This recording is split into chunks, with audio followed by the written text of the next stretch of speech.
Okay, let's dive into this. Welcome to our explainer. Today, I'm kind of taking on the role of a village storyteller. Picture me just peering over the wooden fences of a really special little place known as Middle Ottington. We're going to take a look, day by day, at how a single, totally fascinating week unfolds in the lives of the homestead's residents. That's Snow, her husband Charming, and their incredibly faithful German healer, Gingy.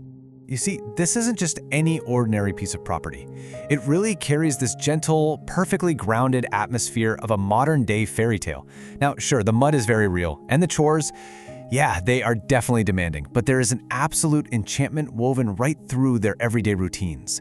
Through their published updates, we get this unique third-person glimpse into a week that basically dances back and forth between joyful light and some quiet shadows. And spoiler alert, it ultimately leads to a beautifully positive resolution. Let's move to and see how this builds through the week. We kick things off with a pretty serene Memorial Day on Monday, shift gears into the local news on Tuesday, dive into some indoor creativity on Wednesday, explore a bit of poetry on Thursday, and finally, we land on a gentle, rainy Friday. So our story begins on Monday, May 25th. Memorial Day actually rolled in with warm, sunny weather, which gave Snow and Charming a much-needed reprieve. Finally, some stable ground. They spent the day outside, tackling yard cleanup and getting prepped for some new epoxy projects. But you know, the day wasn't entirely without a touch of sorrow. As they tended to the property, they had to face the quiet realization of some recent losses. An older hen from their flock had vanished, and so had an entire family of hummingbirds. Every single life on that homestead is precious to them, making it a day of both productive labor and, well, quiet reflection. And this brilliantly illustrates Tuesday's edition of their weekly newspaper, the Bear Acre Bulletin. It perfectly weighed the light against the shadows of the week. On the one hand, the floodwaters from the previous weeks were finally receding, and the magical glow of fireflies had returned to the evenings. It's like nature's own little light show. But on the flick side, right alongside that missing hen, Gingy the dog had actually managed to lose a toenail to some unknown weekend skirmish. Ouch. Tuesday's bulletin detailed quite a few specific, kind of fascinating events. Because of that injured foot, Snow and Charming found themselves in some pretty tense negotiations with Gingy over a necessary vet visit. You know the drill, trying to convince the dog it wasn't some elaborate betrayal.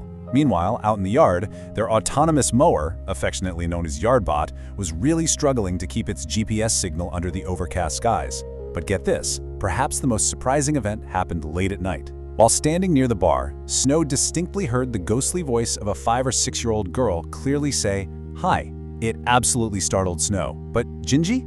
Gingy was resting right nearby and remained completely unconcerned. As the storyteller looking in, I just find it incredibly charming how a dog's totally calm reaction can make a supernatural moment feel, well, perfectly routine. Tuesday's Field Notes also put a spotlight on a fascinating piece of local wildlife, the Mississippi kite. Now these are super stylish, beautiful hawks, and they're actually fantastic for the local ecosystem because they gobble up crop-damaging insects. But as the bulletin noted, they have a feisty side. They will aggressively dive bomb literally anything, humans included, that gets just a bit too close to their nests. Plus, they are strictly protected by both state and federal laws. That means the residents of Middle Ottington have to admire these graceful raptors from a very, very respectful distance. As we turn the page to Wednesday, the Midweek Madness update shows a real shift in the homestead's rhythm. With the outdoor chores mostly handled, the focus moved warmly indoors, right towards a new creative audio project. Snow started meticulously crafting this layered spoken dialogue track. It's a highly structured creative process, almost like building a house. The very first foundational layer she laid down was the background music. She described it as a slow, light piece of incidental music with gentle classical influences, and it possesses a few secrets hidden right beneath the surface. It's just a wonderful reminder that rural life isn't only about farming and fixing things, it's also a sanctuary for art and creation. That exact creative spirit carried right over into Thursday's Homestead Snapshot. This update featured a really striking piece of prairie Gothic poetry written by Snow, titled Underwater. The poem captures this sort of uneasy calm as shifting skies and environmental hazards just drift together. Now, what's really interesting about this slide is the clear environmental metaphor sitting right at the heart of the poem. Looking purely at the text, we see a sharp contrast. Snow uses the term unleaded to describe the rain coming down from the sky. That represents natural, safe, clean water. And this directly contrasts with the very real, modern hazard of lead contamination found in our public tap water systems. It's a brilliant way to use the simple, everyday image of rain to highlight a huge environmental concern about the safety of what we actually drink down here on the ground. Speaking of rain, well, that brings us to Friday. The Friday Free Write update notes that the week concluded with a return of wet weather. Actually, it's important to note here that this wasn't severe storm activity at all. It was just a minimal, soft, non-violent rain. Now, sure, the resulting mud is definitely something everyone is getting a little tired of, but this gentle rainfall actually brought a much-needed, peaceful hush over the entire property. So the crucial point is how this gloomy, muddy weather inadvertently forces the entire homestead to just safely slow down and heal. Butch the rooster might be making some weird noises, and the chickens are stubbornly staying under cover, but hey, it means they're resting. Yardbot is safely sidelined, taking what Snow playfully calls an extended shower nap, and most importantly, the wet weather provides the perfect excuse to keep Gingy indoors. That keeps her off that injured foot so she can actually recover. The weather essentially mandated a much-needed day of rest for both humans and machines. And our story of the week ends on such a deeply positive, genuinely heartwarming note.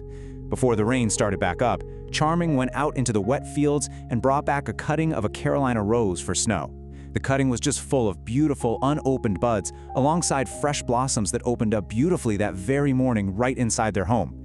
It is a perfect, romantic gesture that brings the wild beauty of their land straight into their living room. It really shows that even in the midst of endless chores, muddy fields, and minor injuries, there's always room for a fairy tale ending to the week. So, as we close the book on this explainer, I want to leave you with a thought to carry into your own week.